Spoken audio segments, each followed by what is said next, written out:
ही मुंबई महाराष्ट्रापासून बाजूला करण्याचा डाव होता. तो कोणाचा होता? काही गुजराती व्यापाऱ्यांचा होता आणि काही गुजराती नेत्यांचा होता. मी एकदा पुस्तक वाचत असताना, आचार्य अत्रेंचं पुस्तक वाचत असताना मला धक्का बसला की मुंबई महाराष्ट्राला मिळू नये याच्यासाठीच पहिलं जे बोललं गेलं ते कोणाकडनं बोललं गेलं? वल्लभभाई पटेलांनी सांगितलं की मुंबई महाराष्ट्राला देऊ नका म्हणून. અને આમ પણ રાજ ઠાકરે તમારી એસ્ટેટ રાજકીય બચી જશો. તમે સરદાર પટેલના ચરણોનું પાણી ધોઈને પાણી પણ પીધો ઓછું છે. તમે તો સરદાર પટેલના ચરણોની ધૂળ સમાન છો. मनसे नेता राज ठाकरे द्वारा सरदार वल्लभभाई पटेल અને મોરારજી દેસાઈ વિશે જે ટિપ્પણીઓ કરવામાં આવી છે એને લઈને સુરતના સાંસદ મુકેશ દલાલ અમારી સાથે એમની સાથે વાત કરીશું. મુકેશભાઈ, રાજ ઠાકરે આ પ્રકારના જે શબ્દો ઉચ્ચાર્યા છે સરદાર વલ્લભભાઈ પટેલ હોય મોરારજી દેસાઈ માટે, એની પાછળનો હેતુ શું લાગી રહ્યો છે અને આપણે શું કેવું છે આ મુદ્દાને લઈને? સરદાર પટેલનું અપમાન હિન્દુસ્તાન કોઈ દિવસ સહન નહીં કરશે. સરદાર પટેલનું અપમાન ગુજરાત સહન નહીં કરશે. સરદાર પટેલનું અપમાન ગુજરાતીઓ સહન નહીં કરશે. અને આમ પણ રાજ ઠાકરે તમારી એસ્ટેટ રાજકીય બચી જશો. તમે સરદાર પટેલના ચરણોનું પાણી ધોઈને પાણી પણ પીધો ઓછું છે.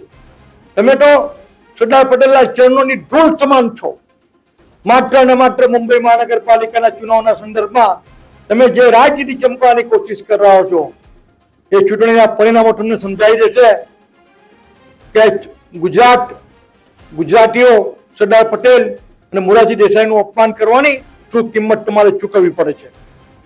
તો હેતુ શું લાગે છે? ઇલેક્શન હેતુ છે કે ગુજરાતીઓની ભાવનાઓને ભડકાવવાનો હેતુ છે? કારણ કે પહેલા ઉત્તર ભારતીયોને ટાર્ગેટ કરવામાં આવે છે મુંબઈમાં, પછી હવે ગુજરાતીઓને ટાર્ગેટ કરવામાં આવે છે. રાજ ઠાકરેને મહારાષ્ટ્રની અને મુંબઈની પ્રજાએ કમ્પ્લીટ રિજેક્ટ કરી દીધા છે. એની કોઈ ઠેકાણે કોઈ હેસિયત બચી નથી.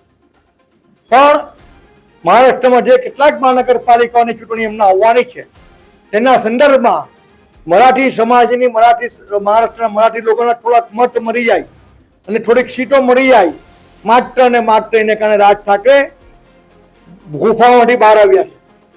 12-14 વર્ષ સુધી ગુફામાં રહ્યા હતા, હવે ગુફામાંથી બહાર આવ્યા છે. પણ આટલું કર્યા પછી પણ કોઈ પણ મહાનગરપાલિકાની ચૂંટણીમાં મહારાષ્ટ્રમાં એનો ડંકો વાગવાનો નથી, એ નિશ્ચિત છે. તો આ હતા મુકેશ દલાલ, સુરતના સાંસદ છે અને તેઓ સ્પષ્ટપણે રાજ ઠાકરે પર હુમલાઓ કરી રહ્યા. રાજ ઠાકરે જે રીતે સરદાર વલ્લભભાઈ પટેલ અને મોરારજી દેસાઈને ટિપ્પણીઓ કરી છે એનો જવાબ આપી રહ્યા છે અને કહી રહ્યા છે કે રાજ ઠાકરેની રાજનીતિક હેસિયત કોઈ બચી નથી અને બચાવવા માટે થોડું ઘણી હશે એ બચાવવા માટે આવા નિવેદનો કરી રહ્યા છે. સંજય સિંહ રાઠોડ, ગુજરાત તક, સુરત.